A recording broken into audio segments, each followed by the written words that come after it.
A federal investigation currently underway into the contaminated water at the Jacob Reese Houses in East Village. Nearly 4,000 residents spent the holiday weekend collecting bottled water distributed by NYCHA since their tap water remains off limits.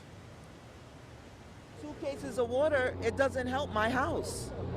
We drink, we eat, we bathe, brush our teeth. It's not enough. They stringing it along. They're giving us 1 case of water here.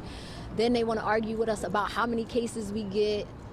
It's crazy. We already know the zip codes make a difference.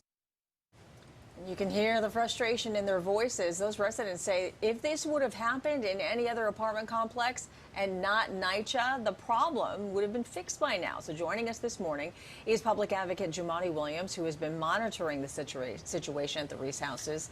Good morning, public advocate. Thanks so much for being with us. Good morning. Thanks so much for having me. And I have to say, from one new dad to another, congratulations, Dad. Oh, thank you. Thank you very much. Appreciate that.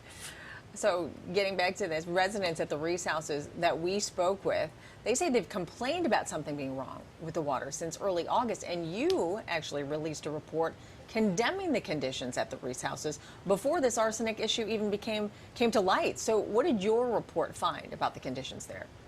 So at noon on Friday, we released a report. It was based on Jacob Reese's book over a century ago. His book was entitled How the Other Half Lives. Our book was entitled How the Other Half Lives in Public Housing.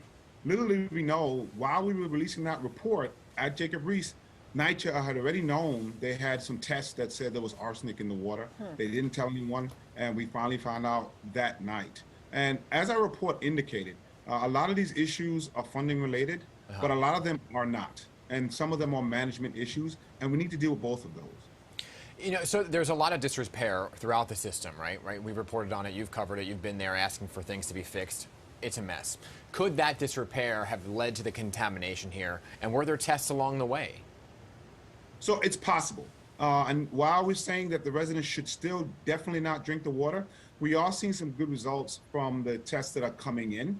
And so hopefully we'll continue to see those. But what I would tell you is this is the biggest indication of both funding and mismanagement from August 3rd, when the first reports came in, to now, to how long they took to test, to the type of company they used that gave the test in the first place, to holding the information and not telling people. So can you clarify again? Because there are a lot of discrepancies over when NYCHA first found out about this contaminated water and when the mayor's office actually found out. So what is the timeline exactly? I mean, the timeline still remains a little fuzzy. On August 3rd, we know that the first sets of complaints came in. About 2 weeks later, it took for them to test that water. And then another week or so for them to get the results back, which is way too long. There's a way they can rush it. And then they held on to the information for a few days. So NYCHA is collecting water samples. They're conducting now this daily testing, right, from 19 buildings at the Reese Houses. This is a large complex. And you heard from those residents right there saying, hey, these 2 cases of water is not enough. So when can they anticipate that they can use that water again? And will there be more supplies being given to them in the meantime? I can imagine it's not enough. Imagine if you're living there with a family trying to bathe, trying to eat, trying to feed your newborn baby formula, and you're concerned about the arsenic.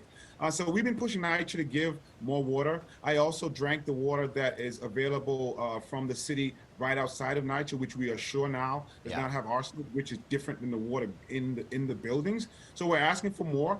We do want an abundance of caution. We want to make sure people are not drinking it until it's clear.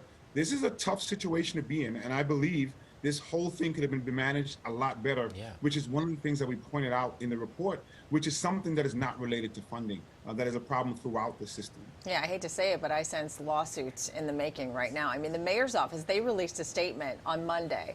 This is what it said. It said, since Saturday, we've conducted additional, more precise testing at both the source and where water is delivered to apartments. And everything previously thought to be positive for arsenic has so far now tested negative. And we are now waiting on test results for more than 100 additional delivery points. So even though the water is tested negative, I mean, the residents aren't buying it. You heard what they said. You've talked to them. You even went and drank the water, as you just said. So what are you hearing from them now? What I mean, if you lived in Jacob Reese, would you trust the water? The answer is no. Would you trust NYCHA? The answer is no. And so even if these tests come back to where we want to be, they're going to have to rebuild a lot of trust in Jacob Reese. Not to mention the rest of the system where over 500,000 people live in NYCHA and are actually dealing with these type of issues, if not arsenic, mold, rat infestation, on a whole level continually. Well, that gets to the point here, public advocate, right? Because you know Monica Morales very well. She covers this almost every single day. There's a problem throughout the system. We're talking about Jacob Reese Houses, but now I'm sure other folks at other NYCHA complexes are saying, is our water safe to drink? So are you pushing for system-wide testing to make sure that it's safe across the board? Well, I think you should always test and test quickly when these complaints come in. And we get a lot of complaints about either no heat, no hot water, sometimes contaminants in the water. Why it took 2 weeks to do it is a question you have to ask. Yeah. But I will tell you, there are a lot of things that people are dealing with right now that aren't being resolved for the 500,000 people that are there. One of the things that we put in the report is something as simple as saying, don't close out a repair request unless you talk to the tenants. Tenants have no idea the repairs are being closed out, and they haven't even gotten the repairs yet. And we have a new government on the federal, state, and city level. We need to see a renewed urgency here to get the funding that's needed and deal with the management of people who are making these very bad decisions. Yeah, I really feel for those folks. This is no way to live. Public Advocate Jumaane Williams, thanks again for joining us this morning. We always appreciate your time. Thanks for having me. We'll have to get our daughters together to hang out. Absolutely.